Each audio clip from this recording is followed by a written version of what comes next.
karakteristik sampah, serta cara pencegahan dan pengolahannya. Berdasarkan data Sistem Informasi Pengelolaan Sampah Nasional Kementerian Lingkungan Hidup dan Kehutanan, Indonesia diestimasikan menghasilkan 33,79 juta ton timbulan sampah sepanjang 2024. Dari data tersebut, harusnya membuat kita sadar akan pentingnya pemahaman kita terhadap sampah, terutama cara pengolahan dan pencegahannya untuk meminimalkan produksi sampah. Apa sih jenis-jenis dan karakteristik sampah? Yang pertama, berdasarkan sifatnya. Sampah berdasarkan sifatnya terbagi menjadi dua, yaitu sampah organik dan anorganik. Sampah organik adalah sampah yang mudah terurai, seperti sisa makanan dan daun kering. Karakteristiknya, dia berbau dan bisa dijadikan kompos. Sampah anorganik adalah sampah yang sulit terurai, contohnya seperti plastik, kaca, dan logam.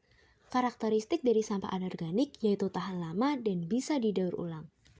Yang kedua, berdasarkan sumbernya. Sampah yang bersumber dari rumah tangga, contohnya seperti sisa makanan, plastik kemasan, botol, dan kertas. Jika dari pertanian bisa berupa jerami, ranting, sisa panen, dan pestisida bekas. Sampah yang berasal dari industri, contohnya seperti limbah pabrik, logam, dan bahan kimia. Biasanya, sampah yang berasal dari industri itu berbahaya bagi lingkungan. Lalu yang terakhir, sampah yang bersumber dari medis seperti jarum suntik, botol obat, dan sarung tangan sekali pakai. Nah, sampah yang dari sumber medis ini biasanya berisiko menularkan penyakit termasuk kategori B3 yang akan kita bahas di poin ketiga. Yang ketiga, berdasarkan dampaknya. Sampah berdasarkan dampaknya terbagi menjadi dua, yaitu sampah B3 dan sampah non-B3. Sampah B3 adalah sampah yang mengandung zat kimia berbahaya atau menular. Contohnya seperti baterai bekas, pestisida, limbah medis, dan cat. Karakteristik dari sampah B3 yaitu beracun, korosif, mudah terbakar, dan berbahaya untuk kesehatan dan lingkungan. Selanjutnya sampah non-B3, yaitu sampah biasa yang tidak mengandung bahan beracun. Contohnya seperti sampah rumah tangga dan sampah organik. Karakteristik dari sampah non-B3 lebih mudah ditangani dan bisa diolah kembali. Nah, setelah tahu jenis dan karakteristik sampah, sekarang kita belajar gimana sih cara pengolahan sampah yang benar. Yang pertama, reduce, yaitu upaya untuk mengurangi timbulan sampah sejak awal. Contohnya, membawa botol minum sendiri, menggunakan tas belanja kain, dan memilih produk isi ulang. Manfaat dari reduce yaitu untuk mengurangi jumlah sampah yang masuk ke TPA. Yang kedua, reuse, yaitu menggunakan kembali. Barang yang masih layak pakai dimanfaatkan kembali agar tidak langsung dibuang.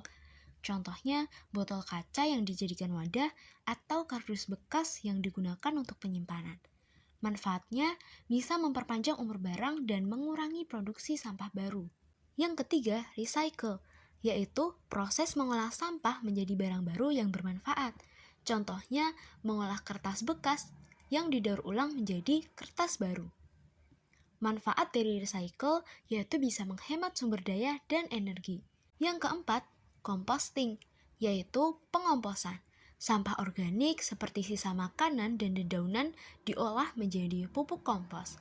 Manfaat dari composting bisa mengurangi sampah organik yang membusuk dan menghasilkan pupuk alami. Yang kelima, insinerasi dan TPA. Insinerasi adalah sampah dibakar dengan suhu tinggi dan cocok untuk sampah medis atau B3.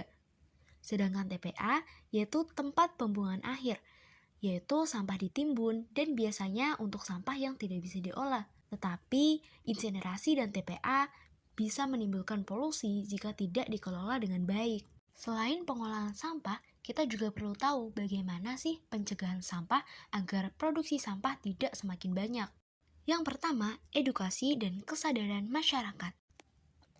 Masyarakat perlu disadarkan akan pentingnya memilah sampah sejak rumah, serta pengadaan kampanye kebersihan lingkungan dan program sekolah. Yang kedua, penggunaan produk ramah lingkungan. Mengurangi plastik sekali pakai bisa dengan menggunakan produk eco-friendly. Contohnya, sedotan plastik yang biasa dipakai bisa diganti dengan sedotan stainless. Yang ketiga, gerakan bank sampah. Bank sampah digunakan sebagai wadah masyarakat untuk menabung sampah anorganik seperti botol plastik dan kertas. Setelahnya, sampah bisa ditukar dengan uang atau tabungan, lalu dikirim ke tempat daur ulang. Yang terakhir adalah kebijakan dan aturan pemerintah.